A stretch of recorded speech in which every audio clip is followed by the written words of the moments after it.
Okay. All right. It is 12 p.m., February 7th, 2024. We're going to go ahead and get this Finance Committee meeting started. First up is public comment. Do we have anybody signed up for public comment? Okay. Anybody in the audience that wishes to address the committee? No? All right. One day we'll have somebody will raise their hand. All right. Then we'll go on straight into items for discussion. Number one is today's main event, the presentation and discussion by our external auditor, BML, on BPUB's annual comprehensive financial report for the period ending September 30th of 2023. Mike? Okay. Yes, good afternoon, Chair, members of the committee. We're going to be covering items 1 and 2 together. So the firm of Burton McCumber and Longoria has completed BPUB's fiscal year 23 year-end audit. In their opinion, the financial statements were presented fairly in all material aspects in accordance with U.S. generally accepted auditing standards and government auditing standards, earning the BPUB an unmodified opinion, basically meaning a clean opinion. Burton McCumber and Longoria also completed the Southmost SRWA's fiscal year 23 year-end audit. Their audit also earned an unmodified opinion. So SRWA is reported as a blended component unit of BPUB because BPUB manages the day-to-day operations and we do own 92.91% of the entity. And so here with us today is Jose Diaz, manager, to present their letter of governance and present both BPUB's and Southmost financials. Great. Thanks, Mike. Jose, good afternoon. Good afternoon, board. Again, thank you for having us one more year. And I'm gonna go over our communications that we have to go over with governance, and then briefly go over the financials. Right. So are we gonna have the presentation or go down here?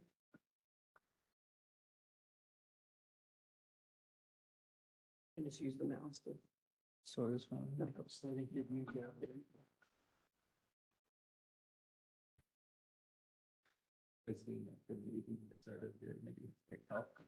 I just go scroll? Okay, so this is we're going over right now. It's gonna be a draft version. So, but this is what we're expecting to have as final for Monday's meeting.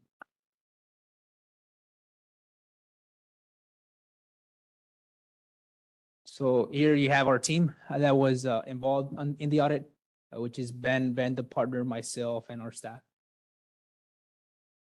Regarding communications for the board regarding our audit.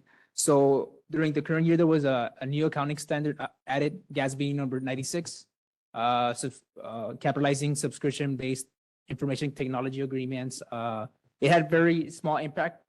There was a right-of-use assets capitalized of 138,000 during the year, but it was applied. The new guidance, sensitive estimates that are applicable to your financial statements are unbilled revenue, which is the accrual of the September portion of October and November billings, the allowance for doubtful accounts, the depreciation on capital assets, estimated cost on capital contributions, estimated insurance claims, and net OPEB, right? So those are actuarial determined. So those are the sensitive estimates included in your financials. Communications with government. So something we need to communicate is we had no difficulties encountered with the audit. All departments were helpful. We asked questions and they answered. There are no uncorrected misstatements that we know of, right? So we looked over the material items on the financials and were given proper support. There were no disagreements with management and no reportable findings, right? So that's part of the governance. New in the current year. So for this current year audit, the BPUB expended enough federal funds to require a single audit, which is required when an entity spends over 750,000 of federal funds, right? So it happened this year. There was 2 grants, both from the U.S. Treasury, Department of Treasury, the Restore Act grant, which spent 1.4 million, and then funds from the ARPA grant, which spent 923,000. So in it, we audited the internal controls over financial reported related to those grants, internal controls over compliance, right? Specifically for those grants. So we're glad to report that we had no findings, right, in those, in that audit. That portion of the audit. And our opinions, like Mike stated, we had unmodified opinions. We have unmodified opinions on all three related reports. Financial statements are presented fairly in all material respects. The gas auditing report, like we had no findings related to that. And the single audit report on major compliance, again, we had unmodified clean opinions, so there were no findings. I do want to note on the single audit report, in case you see it is reported as a high-risk entity. I just want to point out that that's a technicality for this. In order to be considered a low-risk entity, you have to be audited consecutive years, 2 consecutive years with no findings. And since PUB has not had one in the recent years, it's the first in about 3-5 years. So that's the reason, not because there's issues on it. So, and because this is the first year, next year, it's automatically a high risk again, right? So just want to point out that it's not no issues. It's nothing related to operations, right? So, and that's our communications on how the audit went. Now I'm going to move over to the financials, just briefly go over them and the balances at year end. Great. Before you do, Yes. Any questions for Jose or for the finance team? And Mike, congratulations to you and the team on a unmodified opinion with no findings. Again, that speaks to the quality of your all's work. So we just want to point that out and say thanks to you and please pass that along to the rest of the team. Yeah, thank you. We will. Pass that along. Anything that you want to add, Mike? No, I mean, if any, I just wanted to thank the finance and accounting department and all the other personnel that assisted with the audit. We do understand that it's a long, tedious process, but we are very proud of the results. Right. And Jose, as you jump into the financials, I would just ask you to keep it brief. Obviously, this slide that we've got in front of us right here is the most important slide. And we all have the financials in our packet and we're familiar with that. So if you just want to touch on a couple of numbers, that's fine. But Okay. I don't think you have to go into too much detail unless there are specific questions. I don't have big issues if you're okay with the with the numbers. If I may going back to this, Brett, the introduction, when you talked about this grant, that grant is from the city that came to PUB. Yes. And when you review that grant and review all the mechanics of it, did you access information or data from the city of Brownsville or just our information regarding that grant? Well, we received the grant for it, right? And the grant and there it gives us what it pertains to and what PUB needs to use it for. It mentions it's coming from federal sources, and that's why it's included in the single audit. So that's why we go and we look and we research on the compliance requirements for that specific grant that's being passed through to PUB, and then we check that all that is being met, required to reporting expenditures, the procurement process, et cetera, right? So we look. Your review is strictly within PUB bounds. Yes. The grant's coming from the city, it's received here. The grant comes with instructions on how to expend those funds. Yes. You did not talk to anyone at the city about that grant? Not related to that, because it's strictly for what the federal compliance requirements for those. All we get from the city is the grant, and in the grant, it tells us the grant number, and then we guide that and check with what the US government publishes for that specific grant. Right. And Jose, just one other quick question. In your experience, when you report here, there were no reportable financial statement findings. In your experience, when you have dealt with organizations such as PUB and you have found a finding, a significant finding, can you give me an example of a finding you may have detected? When we've had findings, it's usually when the finance departments have a smaller amount of staff where things can get there's not enough segregation of duties, and then something slips by, like regarding in the federal grants, there's requirements to check on if the vendor is debarred to work with federal funds, right? So sometimes they skip that step or they don't keep track of that. That's been one type of findings that we usually get, but it's usually because finance departments are smaller and things slip by. That's usually the case, right? So, but as we stated before, what we requested from your staff was available, and it's because there's departments and a lot of people that can take care of things and things don't slip by. Thank you for Mhm. that response. I guess I have one follow-up question. Try to ask it correctly. So you audited, our, execution of this grant, and great Yes. job in managing all of that. Do we have any responsibility to any other performer on that grant and making sure they're executing their portion of the grant correctly, or all we have to do is make sure that PUB is in compliance and we have no other responsibilities? In this instance, it would just be PUBs. There would be if funds would be provided to subrecipients, but these funds, they were received by PUB and then they spent them, right? So it's just PUB and the way they manage their grants. Okay. In this sense, like in this case, and this would be the city of Bronzeville, since they're forwarding it to PUB, they would need to have their own procedures, right? But we don't look into this. We specifically look at BPUB's processing of those funds. Well, again, thank you very much. The follow-up questions I have are maybe more to Mike's team. What's being presented right now is the draft format. The final draft will be presented at Monday's meeting, That's correct. and then it'll be available to the public when? Tuesday morning? Great. Good. Great. I just, something like this, I think is important to put out there as quickly as possible so that the public has access to the numbers and they can see, for those that want to take a dive into it, can see that BPUB's financials are transparent and audited and clean, with no findings. So the sooner we can get that out, I think the better.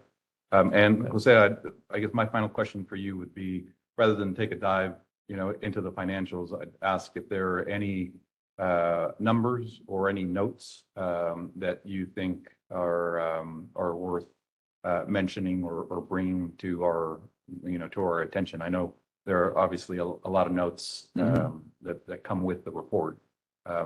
Is there anything in there that you'd like to highlight, or that you think we as a committee or the full board should pay particular attention to?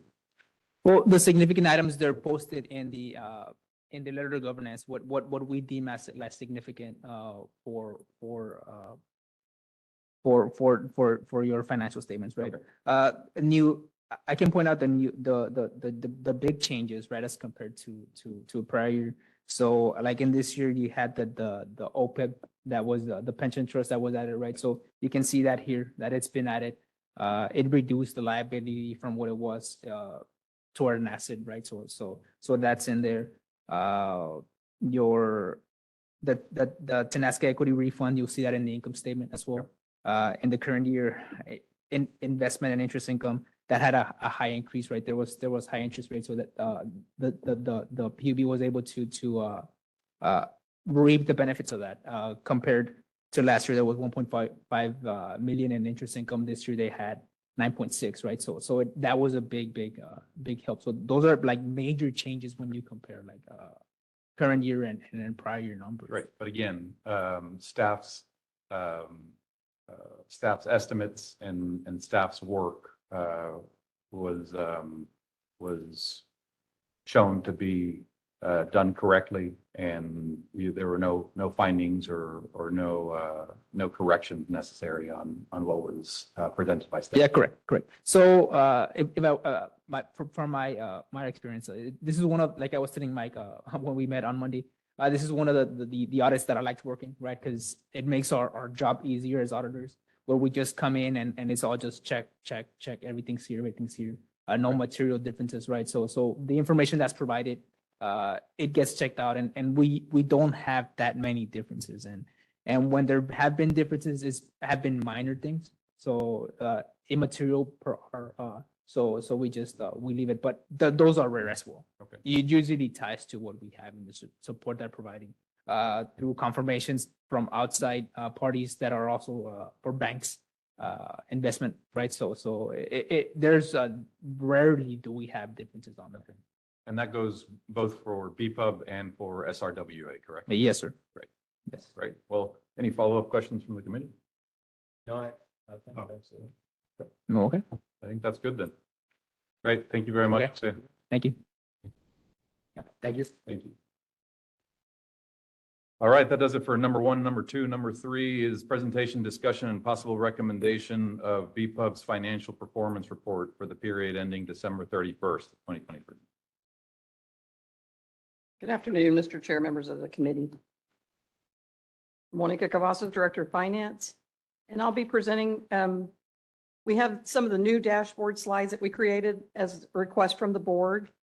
We have some, and we're open to suggestions. This is still a work in progress. We're not going to be presenting it to the board on Monday. And this is still seeking input from the committee, and then we'll get some input from the other board members as well before we roll it out at the board meetings. So we started our new dashboard slides with some information on the three utilities, the basis of the financials, where the majority of the revenue comes from our operating revenues. So we start with our unit sales and operating revenues for the electric, water, and wastewater utilities. And we split it out. We do have this detail. This information is normally in the packets in our monthly financials, but it's not presented at the meetings. And so we're trying to find an easier way to show you the basis of the financials, where the revenues are coming from. So we do have the operating revenues, again, the electric, water, and wastewater. I don't know if y'all want to go through any of the details on that, but we're comparing our year-to-date actuals versus our year-to-date budget numbers. And it shows us some of the patterns you see on the water sales. We started out a little bit over budget, but they're declining. That's an effort of the education on the drought and that, I believe. We're seeing some of that impact in the water. And so that shows you some of the trends in the operating revenues. Yeah, Monica, I would suggest, if it's okay with you, and given that it's a work in progress, if you want to present the original format, or just go through the original format, just, go through the financials like we usually do, and what we can do, and think, we're all willing to help out. Maybe we can reach out to some of the other board members and start trying to nail down what they think we can improve, and use your example as something that they can draw from. And then, like you said, we can work towards whatever presentation makes the most sense for the board. It's a lot easier to have something to look at and say yes or no than stare at a Sure. blank page and come up with something from No, scratch. So I think it's a great start. it gives you all a starting point. And thank you for that. Is this something that that we can circulate with the rest of the board as Yeah, well? we just certainly to can. Kind of start brainstorming. Sure. And I think it's important to get feedback and input from the rest of the board for the time being. Given that it's a financial performance report, and the other, the standard report does a good job of breaking down all of the numbers. I would say let's stick to that one for the purposes of today's. Okay. item. Sounds good. So then the current format, and what we'll be presenting on Monday. And so this is looking at our year-to-date numbers in the far right column. We see that we had total operating revenues of $45,980,063. We then had our total operating expenses of $45,723,232, which left us operating income of $256,831. We then back out our net non-operating expenses of $3,572,669, gave us income before capital contributions of a negative $3,315,838. We add our capital contributions of $813,436, gave us a change in net position of a negative $2,502,402.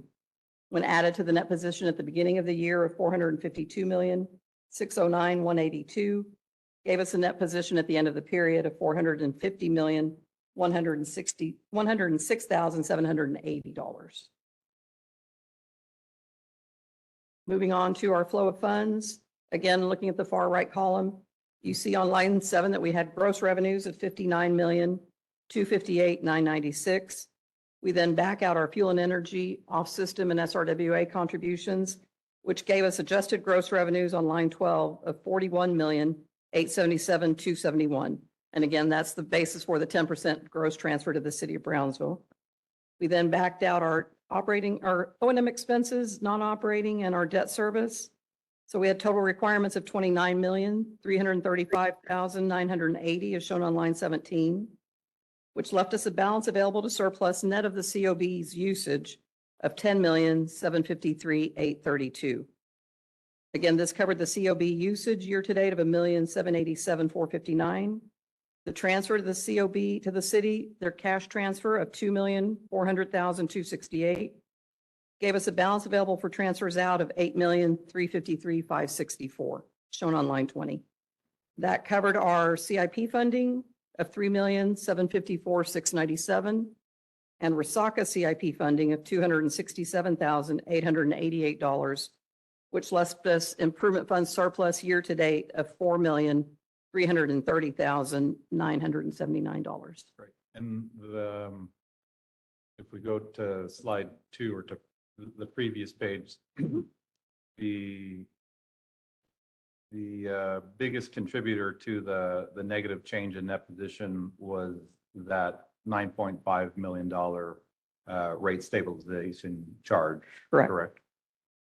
Yeah, it was basically the additional 7 million that's coming from prior year surplus. Yes, and we had a running balance of 2.4 million that we applied, and then you all approved an additional 7 million. Right. Again, I think it speaks to, at the very least, for the purposes of this committee, I think the value of having those slides in there where we break down, the 20 line items, is the ability to make sense of, our changes with that level of detail. So I think there's certainly value in having that in there. Any questions or, sorry, Monica, You're fine. anything else? I didn't mean to interrupt you there. Anything else that you're presenting? Any other questions you all have on the financials? Any questions from the committee? No, I'm good. Thank you. Okay. Thank you.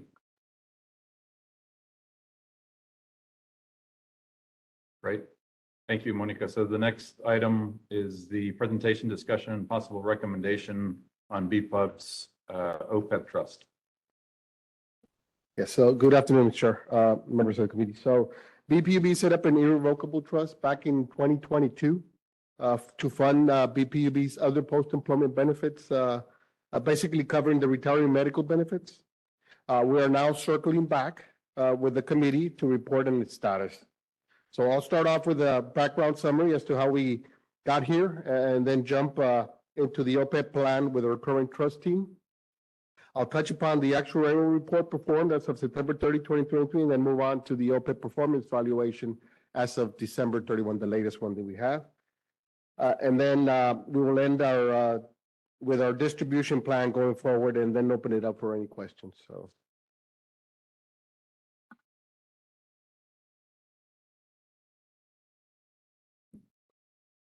So here the Governmental Accounting Standards Board issued statement number 45. This was the first guidance that was issued back in January of 2008, and basically required that an OPEB liability be reported on the footnotes to the financial statements, and then the discount rate was really undefined. GASB 75 then came along and replaced GASB 45 with an effective date of June of 2017. This statement requires that the full liability be recognized on the balance sheet, and it also specified the index for the discount that needed to be applied.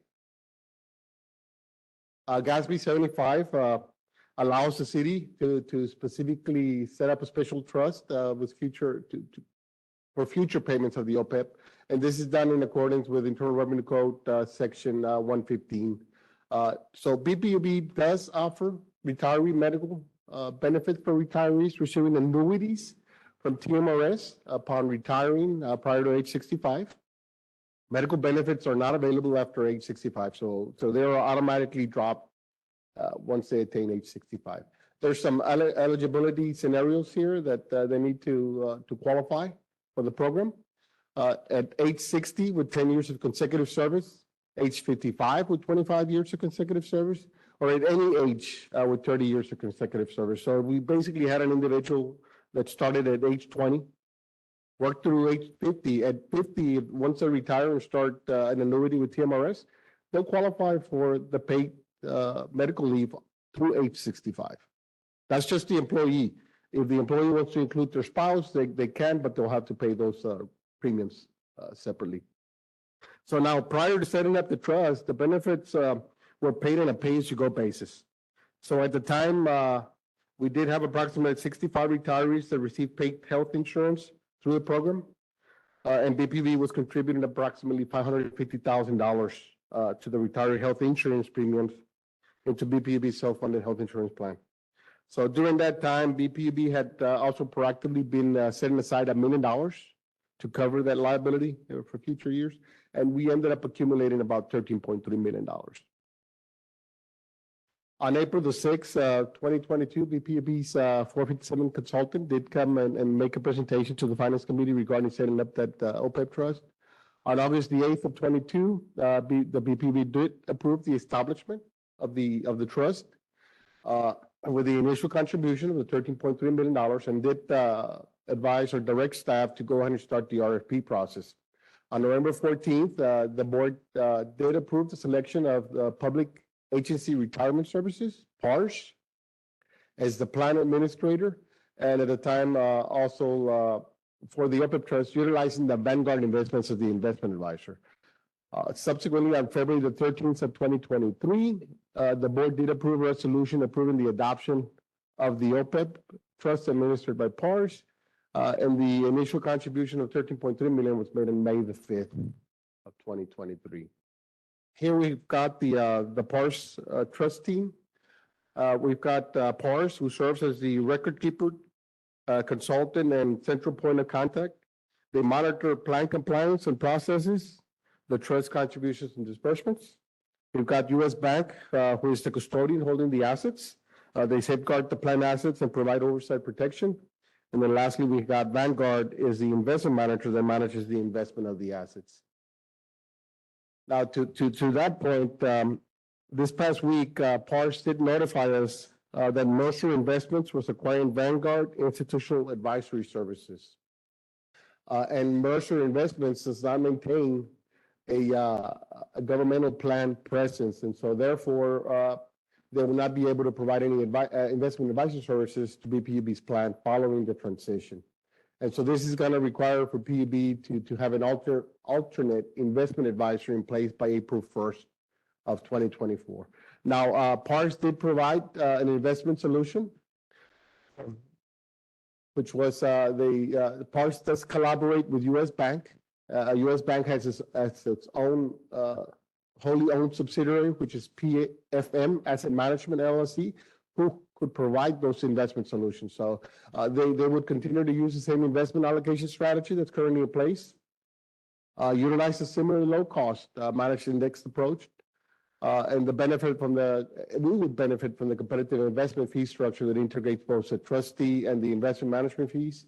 And there's also an economies of scale pricing that would lower the overall fees once additional contributions come into the plan, and not necessarily just PUB's contributions, but any other entity coming into the plan would then lower the fee for all its members. Now, to seamlessly transition investment advisory services to PFM by April the 1st, they're telling us that all required documents should be executed by no later than March 1 of 2024. So considering that March 1st is less than a month away, my recommendation is that we do accept the proposed investment solution and transition to PFM. if in the near future, we find that we're not satisfied with this investment manager, then we can always, go out for RFP, process and then find, our own investment option and then substitute them.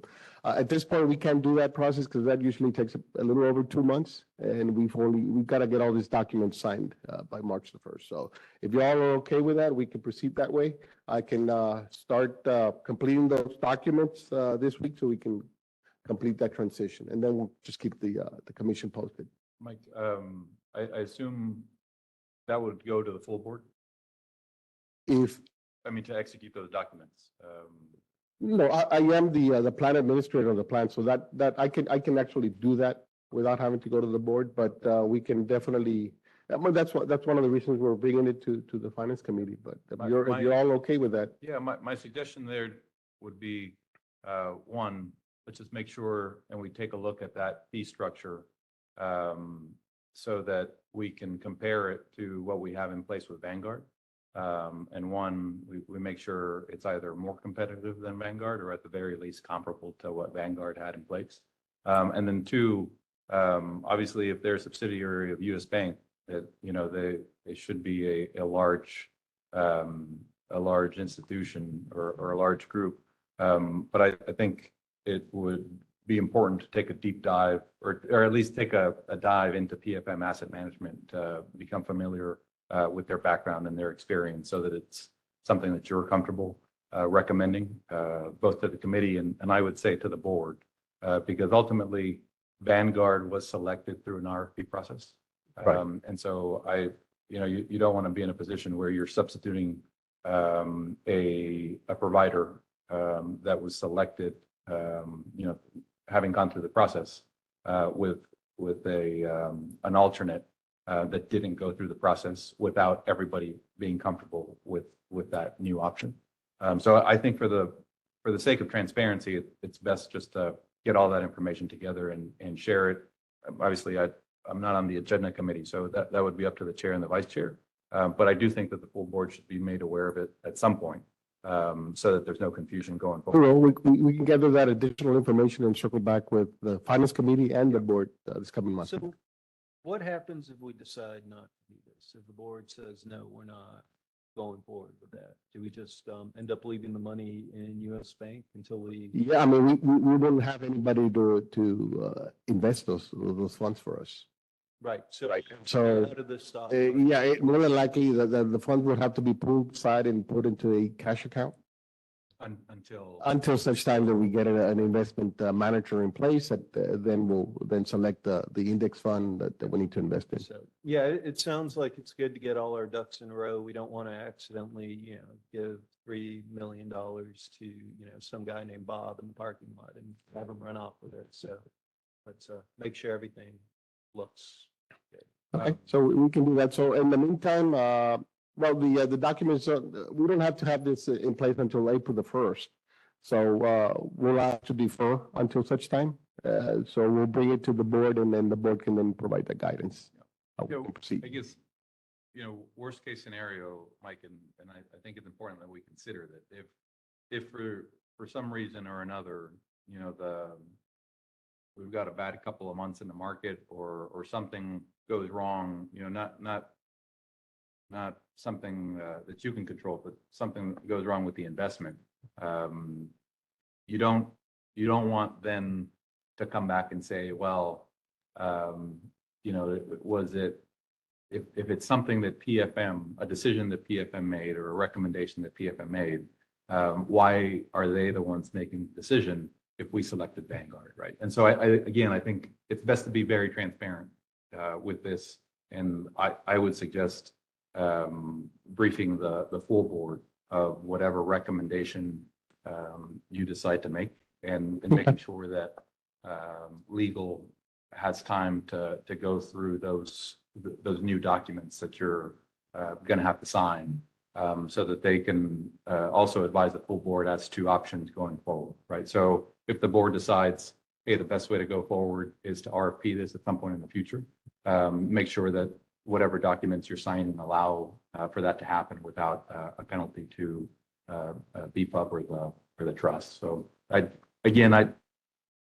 hope it's not something that we have to worry about, but Right. probably good to be careful, given that we're dealing with a $13 million trust here, or Exactly. $14 million. Yeah, point well taken, and so we'll do that. We'll circle back with PARS and see if we can push that March 1 deadline for document submittal.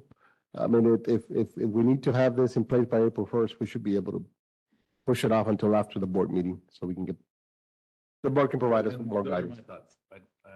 I don't mean to speak for anybody else on the committee. I'm just sharing my. I listened to, Patricio, and I agree with 100%. I'd just like to add, I don't see why, if we're in this somewhat pickle, I don't see why we can't move forward quickly, perhaps for an RFP. So we can go through the process and select an organization that we will all be presented with, and then we can vote on it. Yeah, it's unfortunate that Vanguard pulling out, and then all of a sudden we have to pass the baton to someone else. We're not entirely sure how that may work out. So if possible, Mike, I don't know if we can move forward for an RFP in the future, as we did for the previous Mhm. one that was selected. Maybe that could be. Or maybe, yeah, or I was just thinking, maybe another option would be to go back to that RFP where we awarded to Vanguard and see what that second highest, and maybe bring that to the board, and if the board is receptive, that we can go that route. Since we did go through the RFP process. And compare that second option to what To- PFM is putting on the Okay. table as well. And at the very least, you have options that you can present, right? Right, okay, yeah, we can do Again, that, I just think transparency is key in the event that. right, You something, have a. yeah, there's a lot of market volatility, and so. That's out of your hands. If it goes down, then, yeah, Right. Yeah. we're gonna be blamed, I understand. Be a whole bunch of people that have to be looking at the entire- Understood. So we'll do that then. So here we've got a summary of how the PB's OPEB plan currently stands. Of course, the plan type is an IRC Section 115 Irrevocable Trust. With Vanguard, the plan effective date was February 13th, 2023, which was the date the board went ahead and approved that resolution. I am listed as the plan administrator. The initial contribution was back in May the 5th of 23 at $13,306,413. We did have some negative investment earnings through September 30th, 2023 of $98,085. What's not shown in here is the actual trustee or the fees that were paid through September 30th. And those totaled $13,805. So subtracting those from here as well, leaves us an account balance at the end of September 30, 2023 at $13,194,523. So BPUB's OPEB financial reporting valuation was completed by Milliman Inc. That was completed here late October, early November. The discount rate that was used was at 6.56%, which also represented the long-term expected rate of return on the current fund. Here we have we present the changes in the net OPEB assets and OPEB liabilities as of fiscal year 2023.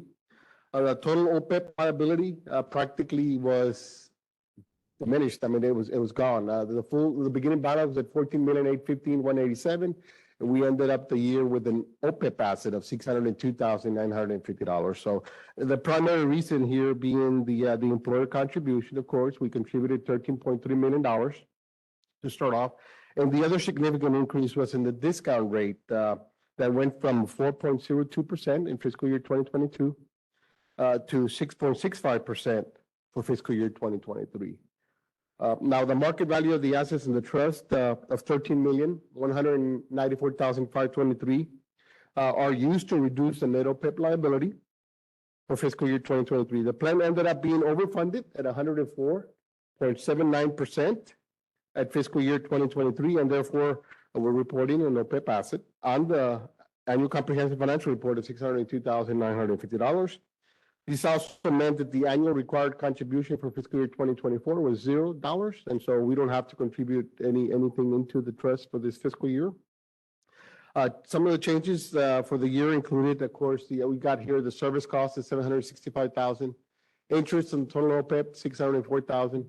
We did recognize here a loss of $130,718, and that really represents as a result of an update to the post-2021 medical trend from the prior valuation to account for the increased inflation since fiscal year 2022. And then again, we did realize a gain here of $3,313,000, and that was the increase in the discount rate from the 4 to the 6.56%. And then the retiree benefits that were paid during the year were $1,111,303. Those were paid from the health insurance fund, the self-funded health insurance fund. So moving forward, here's the performance valuation as of 12/31/23. We see that we did report some negative earnings up through September 30th, but things have then changed around. For the quarter ending December 31, 2023, we realized gains of $1,282,793, bringing the market value up to $14,477,315. We do see some investment returns reported in here, 3 months at 9.8%. Now, year to date, the rate of return from inception is at 9.02%. So here we show the monthly activity in the fund since inception. We got the plan year going from 13.3 million to 14.5 million.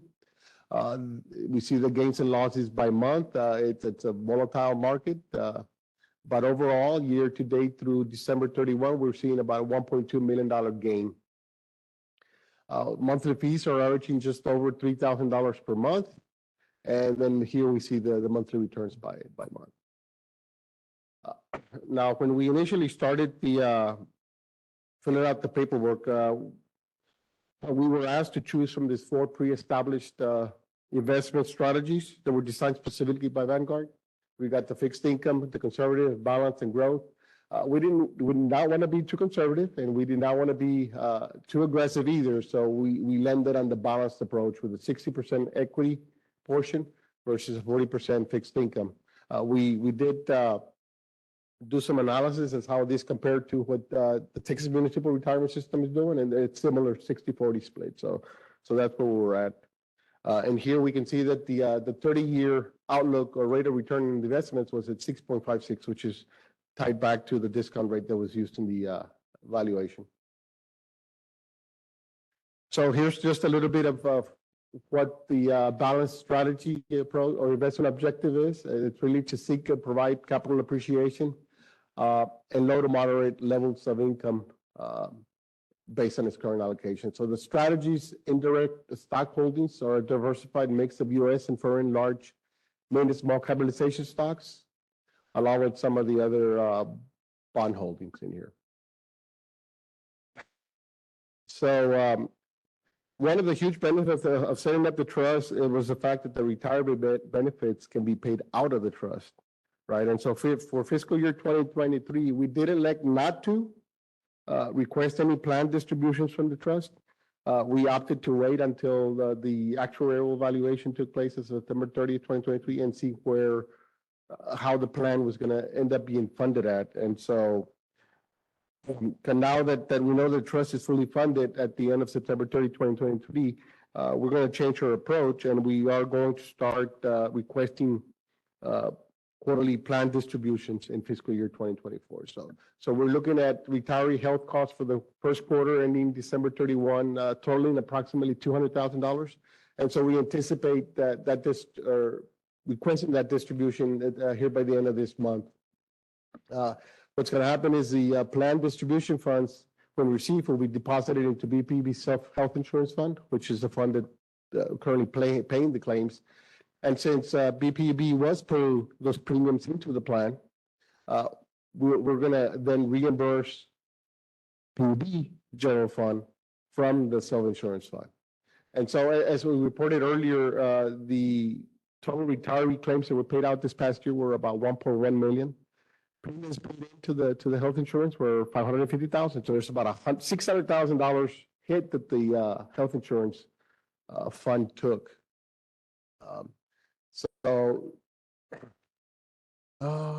Okay. So then benefits of the OPEB trust, again, it provides assurance that the funds will be available to our active employees, right?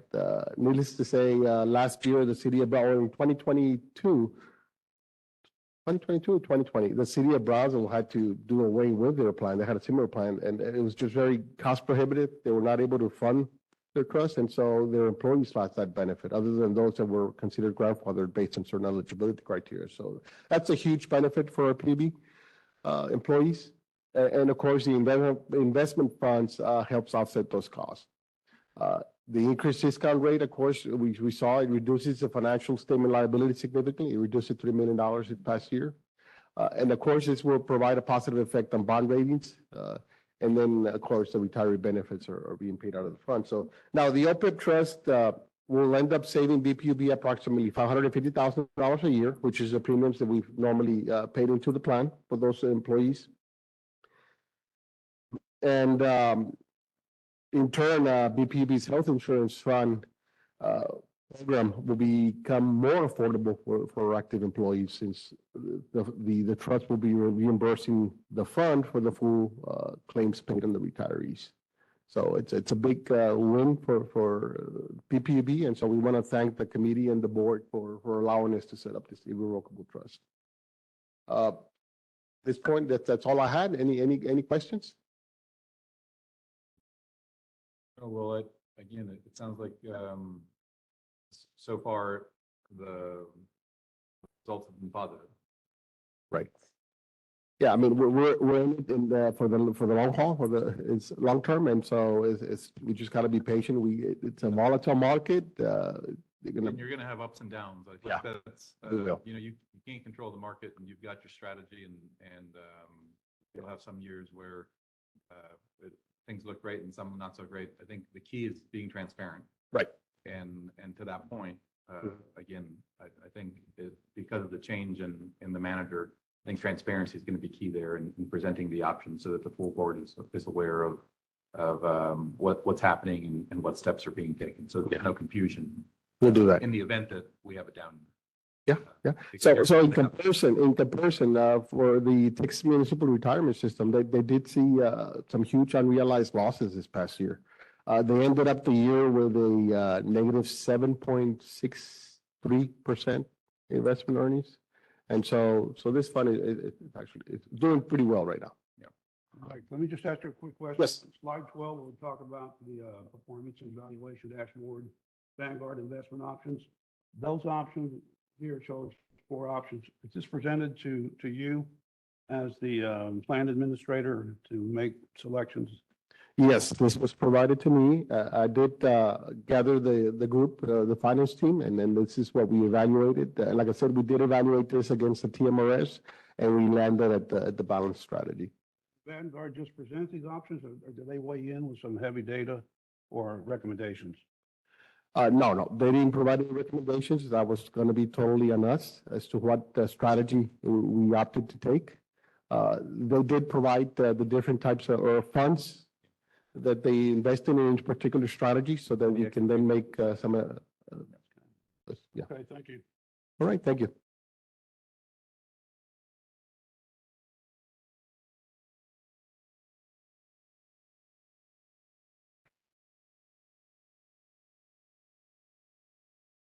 I think they end up selecting.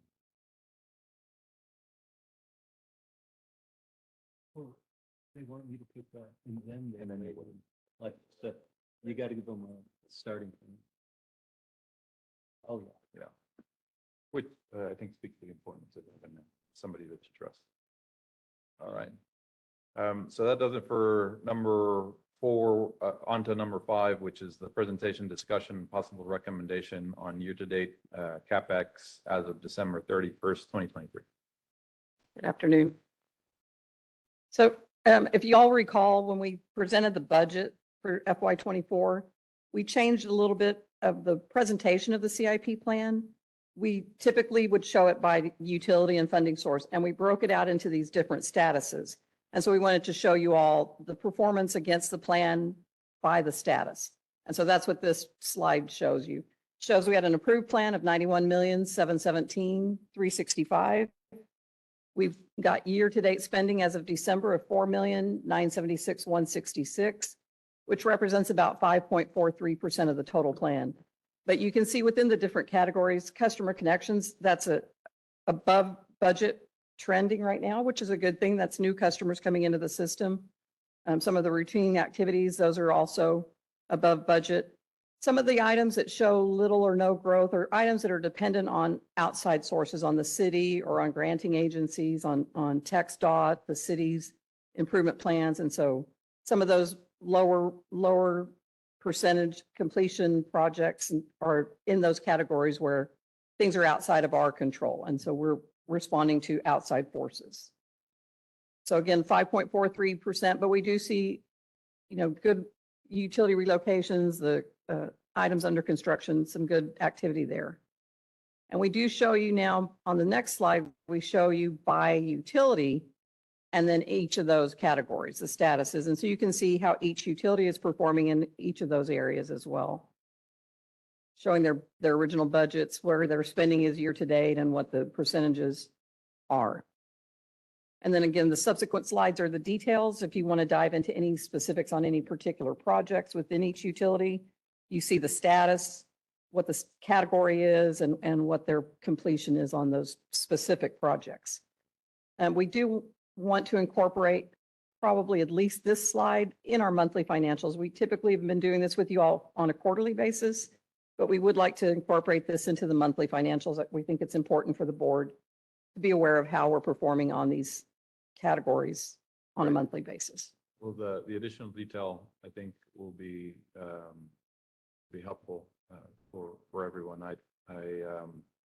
As I've said in the past, our hope is that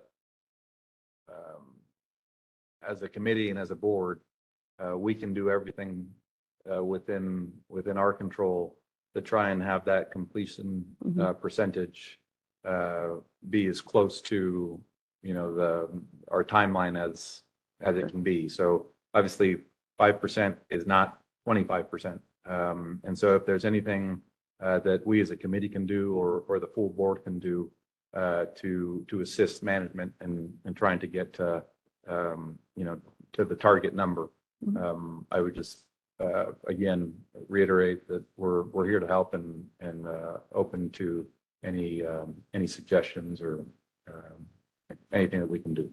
Okay. But y'all have any specific questions on anything in the?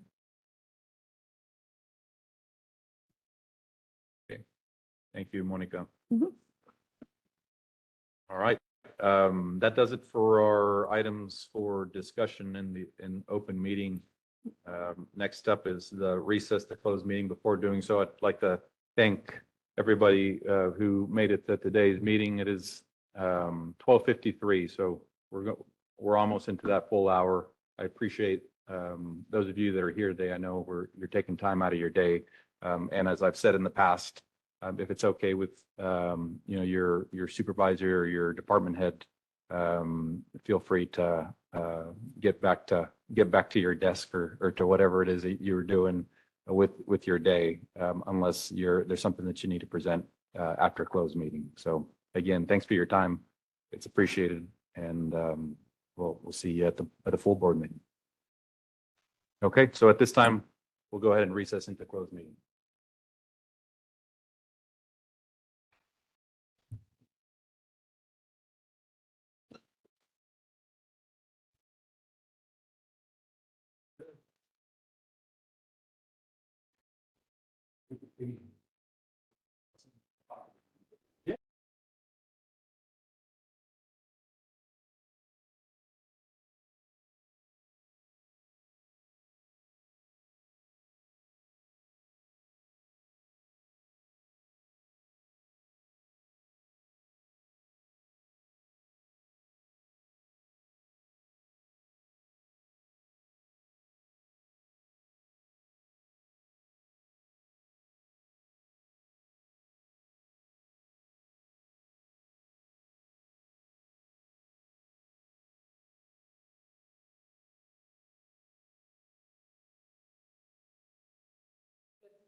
All right, it's 11:31 PM. We're back in open session.